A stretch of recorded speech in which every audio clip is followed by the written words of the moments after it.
اگر علم کے بغیر طاقت کا استعمال ہوگا تو وہ شجاعت نہیں ہوگی، دہشت گردی ہوگی۔ اگر علم کے بغیر پیسے کا استعمال ہوگا تو وہ فضول خرچی ہوگی، سخاوت نہیں ہوگی۔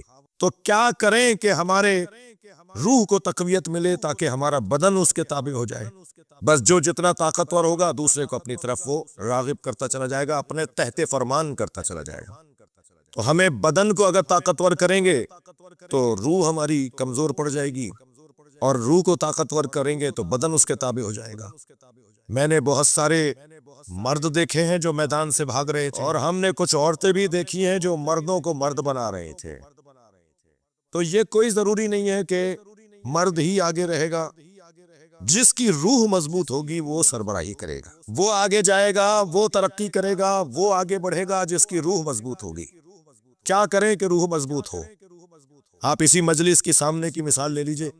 اس مجلس میں بہت سارے لوگ ایسے بیٹھے ہوں گے کہ جنہیں تکیہ، غلاف، گدا، مسند کے علاوہ بیٹھنے کی عادت نہیں ہے، لیکن جیسے ہی فرش اعضاء پر آئے جوتیاں اتار کر آئے ہیں اور تنگ ہو کر بیٹھے ہیں۔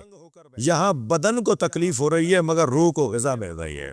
تو کیا کریں کہ ہماری روح مضبوط ہو جائے؟ تو یہ طے کر لیں پہلے تو، میں اپنے ان بچوں اور جوانوں سے کہہ رہا ہوں کہ ہمارا ایجنڈا، ہمارا مطلب، ہمارا مقصد حیات یہ ہے کہ کسی طرح سے ہماری روح مضبوط ہو، طاقتور ہو، وہ خود بخود ہمارے بدن کو اپنے تحت فرمان بنا لے۔ اور جن کی روحیں مضبوط ہوتی ہیں نا، جملہ ہدیہ کروں گا، جن کی روحیں مضبوط ہوتی ہیں، اگر بڑھاپے سے ہاتھ کانپ بھی رہا ہو تو ان کا چلتا ہوا قلم لکھتا ہے سلمان رشدی واجب القتل ہے۔ تو ایک جملہ پوری دنیا میں انقلاب بپا کر دیتا ہے۔ روح کو مضبوط بنانا ہے تاکہ ہمارا بدن اس کے تحت فرمان رہے۔ میں پھر ایک اور جملہ کہہ دوں کہ اگر بدن مضبوط ہوگا، طاقتور ہوگا، روح کمزور ہوگی تو نماز میں لطف نہیں آئے گا، جی عزاداری میں لطف نہیں آئے گا، جلوس آدھا کر کے لوٹائیں گے، تھک رہے ہیں۔ علم کا کہیں مسئلہ ہوگا تو یہ فراری ہوں گے، کراری نہیں ہوں گے۔ تو وہ جو بدن کو مضبوط کرتے ہیں وہ پھر آرام، آسائش، چین، سکون کو تلاش کر رہے ہوتے ہیں، لیکن جن کی روحیں مضبوط ہوتی ہیں تو پھر بدن تکلیف میں بھی ہو تو ان کے اوپر کوئی اثر نہیں پڑ رہا ہوتا۔ جی بعض لوگوں کو تو سال میں بھی نماز یاد نہیں آتی، اور عید کی نماز بھی مسجد چوم کے آ جاتے ہیں، اور بعض لوگ کو ایک رکوع میں ساری رات گزار دیتے ہیں۔ وہ جو ایک رکوع میں ساری رات گزار رہا ہے وہ بھی تو ہم جیسا ہی ہے، اور جسے نماز میں لطف نہیں آ رہا وہ بھی ہماری شکل کا ہے۔ دونوں میں فرق کیا ہے؟ دونوں میں فرق یہ ہے کہ ایک کی روح مضبوط ہے، ایک کا بدن مضبوط ہے۔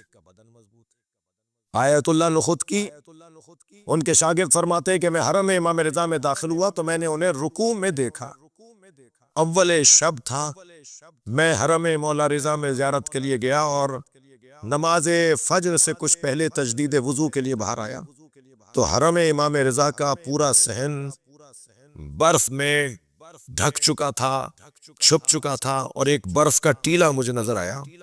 میں اس کے برابر سے گزرا تو ذکر رکوع کی آواز آ رہی تھی۔ وہ ساری رات سے رکوع کی حالت میں تھے اور ان پہ برف جم چکی تھی۔ یہ بھی ہے جسے رکوع میں مزہ آ رہا ہے، اور وہ بھی ہیں کہ جو کہتے ہیں کہ ہمیں نماز میں مزہ نہیں آتا۔ تو در حقیقت ذائقہ روح بحال نہیں ہے۔ تو روح کو مضبوط کریں، کیسے کریں؟ مشق کرنے سے ہوگا، تمرین کرنے سے ہوگا، ممارست سے ہوگا۔ جی بار بار کا ایک کام میں جب ذائقہ بحال ہو جائے گا تو وہ چیز عادی ہو جائے گی، آسان ہو جائے گی۔ بہت ساری غذائیں آپ کو پسند نہیں ہوتی، لیکن کچھ عرصے کے بعد وہ ان غذاؤں کے بغیر چارہ بھی نہیں ہوتا، وہ کچھ عرصے کے بعد اس کا ذائقہ بحال ہو جاتا ہے۔ جیسے ہمارے زبان کے چٹخارے بحال ہوتے ہیں، ایسا ہماری روحوں کے بھی کچھ چٹخارے ہیں۔ ہماری روحوں کو بھی کس چیز کی طلب ہوتی ہے؟ جیسے ہمارے دہن کے ذائقے ہوتے ہیں نا، ایسے کچھ روح کے ذائقے بھی ہوتے ہیں۔ بعض لوگ عجیب سے لگتے ہیں کہ یہ صبح سے شام تک 10 مجلسیں کر کے بھی نہیں تھکتا، ہم تو ایک مجلس میں تھک جاتے ہیں۔ تو بھائی مسئلہ تمہارے بدن کا اور اس کی روح کا ہے۔ اس کی روح اتنا ذائقہ لے چکی ہے ذکر حسین میں کہ یہ اس وقت تک چین ہی نہیں پاتا جب تک کہ ذکر حسین میں شریک نہ ہو جائے۔ یہ سارے مسئلے، یہ مثالیں جلدی میں نے دے دی کیونکہ وقت بہت زیادہ ہو گیا، یہ سارے مسئلے روح اور بدن کے اختلاف کے ہیں اور ترجیحات کے ہیں۔